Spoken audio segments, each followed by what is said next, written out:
Hey guys, it is Tri-Lakes and Ozarks Railroad here with Ryan.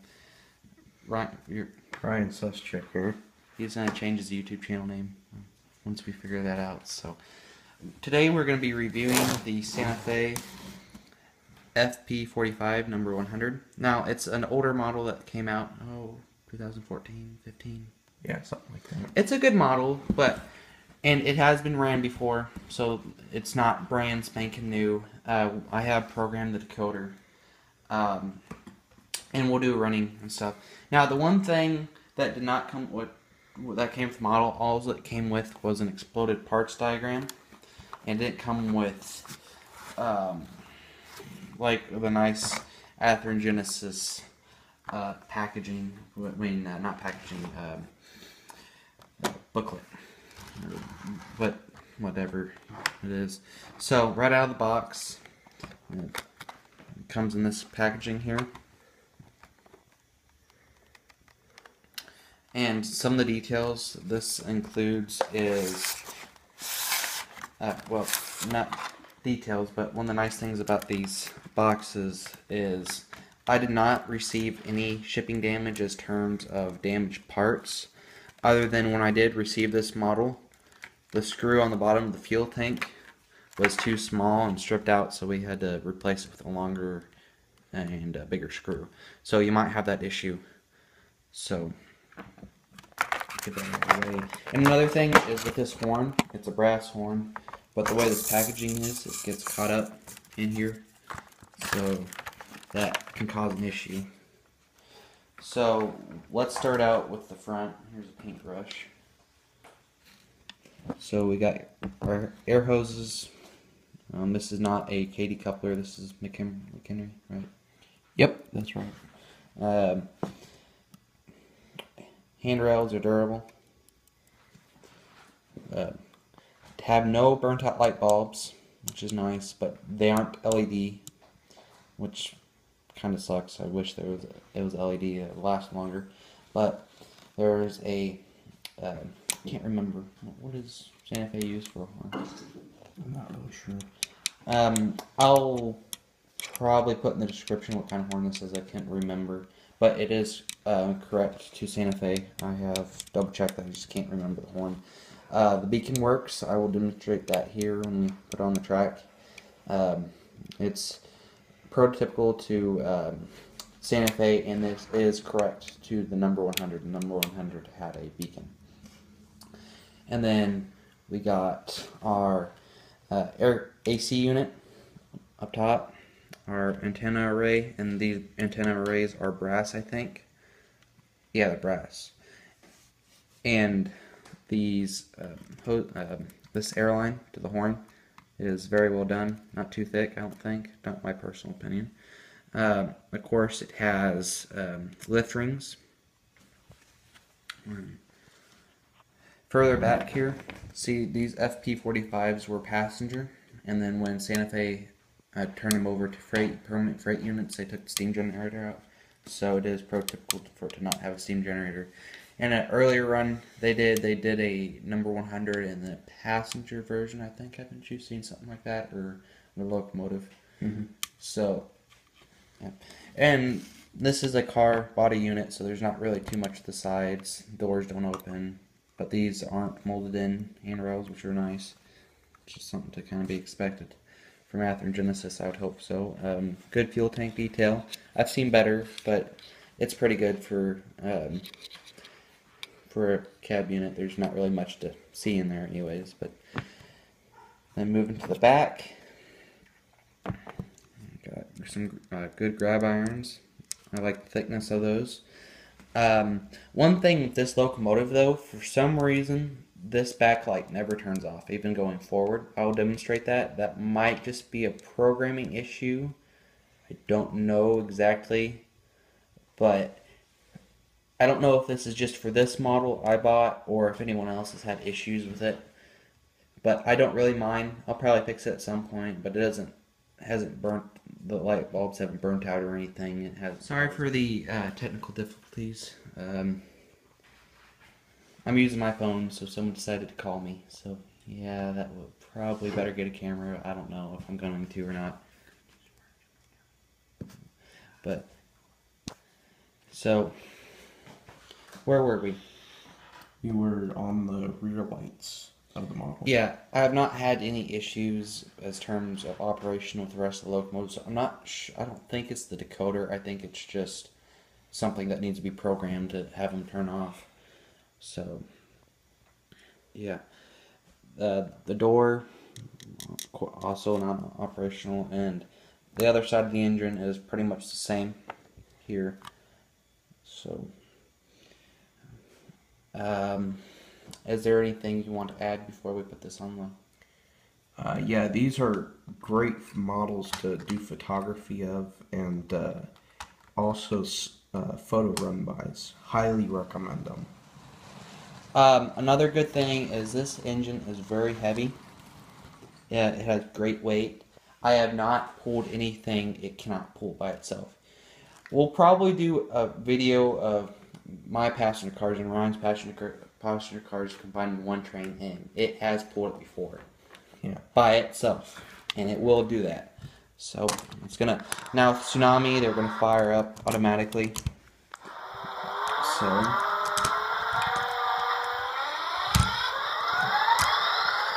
there we go. All-wheel pickup. Can't remember can drive.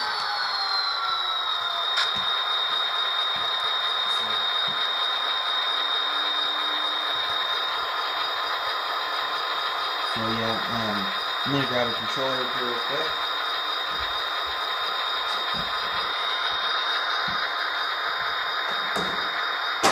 And there goes the box.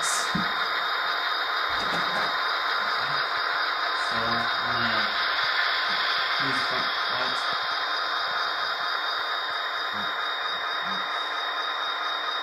Turn on.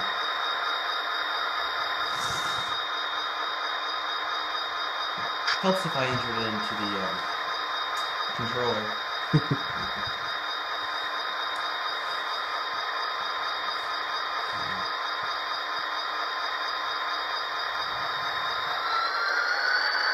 There we go.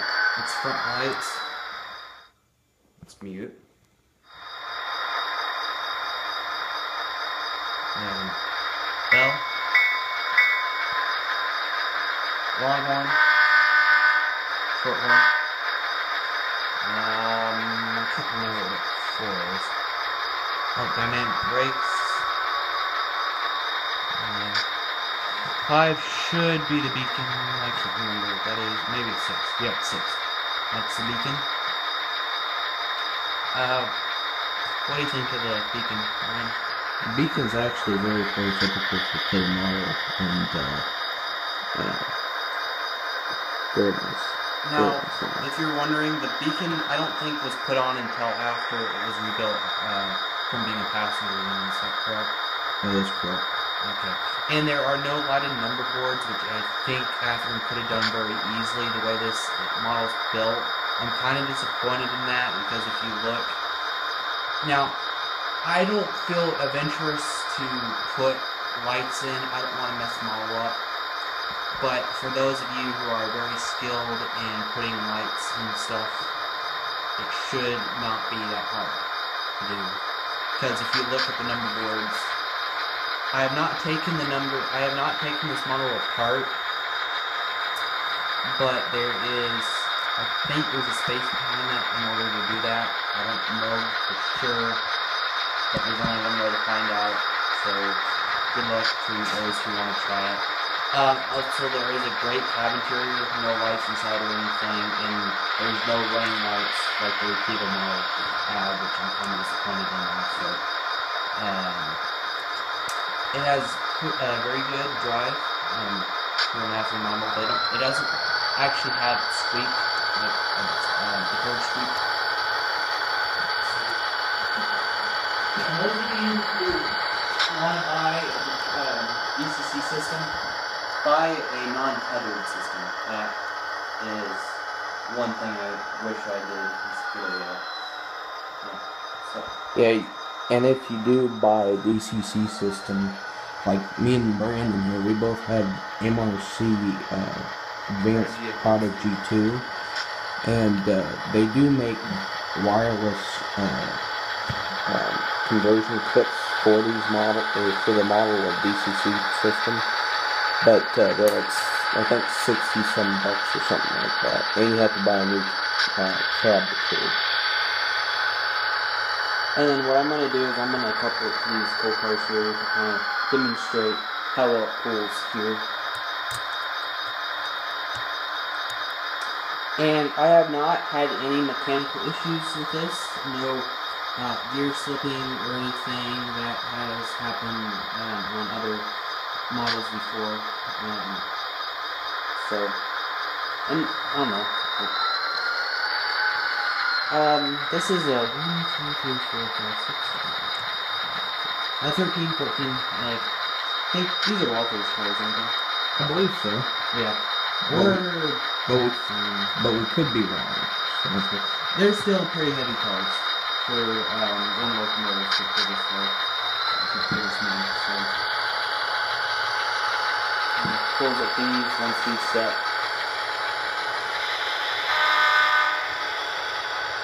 So. And as well as low speed performance, it has very good high speed performance since it is typically an X passenger unit. So, if you have any questions, leave a comment about this locomotive. I think this was $209 from Train World. I do know for a fact they no longer have these war bonnets, but they do have the freight war bonnets still, and the BNSF patch, which I do recommend for those Santa Fe fans. And when you comment, I have been having a few issues with receiving comments fast, so it might take me a little bit to get comments, but I will get them answered. And also in this video, I'm gonna have an announcement. Let me mute this real quick. There is going to be if you guys have heard of scale trains before, they're coming out with gas turbines, and I will be getting a museum quality gas turbine from Scale Trains, and I promise I will review it right when it gets here, right before I open the box. So it will be the first.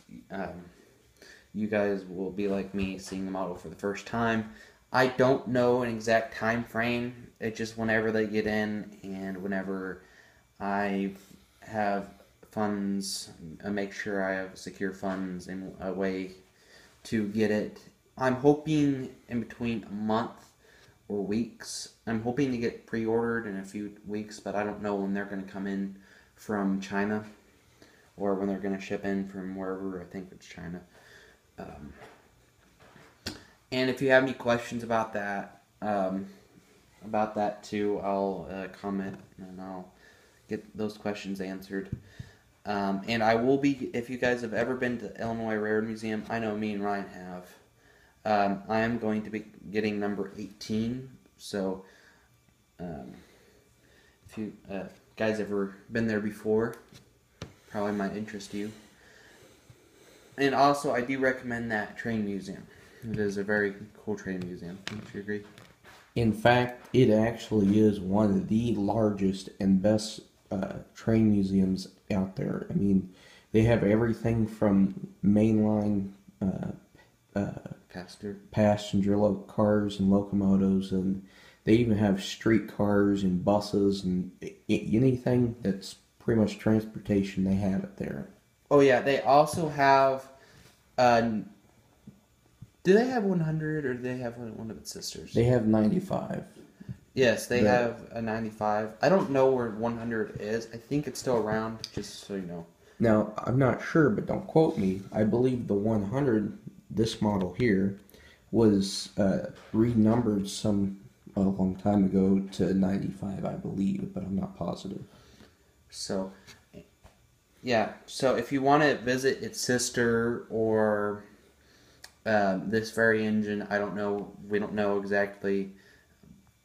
But like we said, it's a possibility that it is at the Illinois Railroad Museum.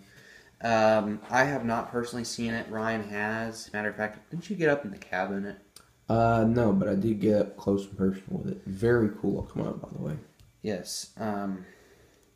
So, also, let's see.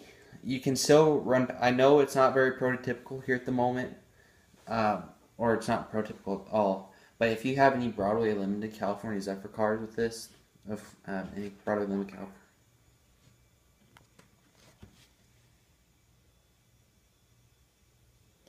If you have any California Zephyr passenger cars, it runs really good with these, with those. So, I know it's not very prototypical, but it actually looks good together for some reason. I'll do a running video of that at some point. So, as always, please like and subscribe, and remember to subscribe to NC Valley Alliance. We are now on Facebook, Pinterest, and also YouTube. So, and also on YouTube it is Ryan Suschuk. He's going to see if he can fix that. We're going to work on that together, hopefully, before here today, get that fixed. So, anywho, we will end this video here. Likes, comments, and subscribes are always always appreciated, and I will try to get to your comments as fast as possible. If it might be a few hours or a few days to where I can comment, but I will get it commented. So, we'll see you guys in the next video. I'm hoping to do another review of one of the U-boats next, or GB38 or something. Expect that in a week or two, depends on how busy, and I will have band camp starting. So, in first time marchers, and I will be going on vacation. I hope to get some footage of the St. Louis Transportation Museum and some trains that we see on vacation. Which, that's another really great museum. Yes, they that have is. Frisco 1522, one of my favorite locomotives. That is a very cool engine. You can't see much of it. You can only see the front, but it is a very cool engine to at least see. So, I hope to get a video of that. Anything else? No. And hopefully at some point, I hope to get a field trip two field trips. One to his train layout, so you guys can see that, and also to see what his channel, what his videos are going to be like. He's going to explain a lot of the stuff he's going to do. So, and hopefully maybe our channels can have joint field trips. That would be nice. Yeah. Like, what we're trying to do is we're trying to get our two families together and go up to the Illinois Railroad Museum together, which would be really cool. And also, his father has... My father owns Ozark Mountain Rail Car, and he's an online business that sells actual real passenger equipment and freight equipment and locomotive equipment. And he's like a real estate agent, but for trains. So, he has a YouTube channel. Check him out. I wish I could buy passenger cars, but when you want to, if you just kind of want to see what it's like, or those who actually have the money to buy a passenger car and looking for him, check him out. He is a really nice guy, cool guy. So, I'll see you guys in the next video, hopefully here in a week or so. So, see you guys. Thanks for watching.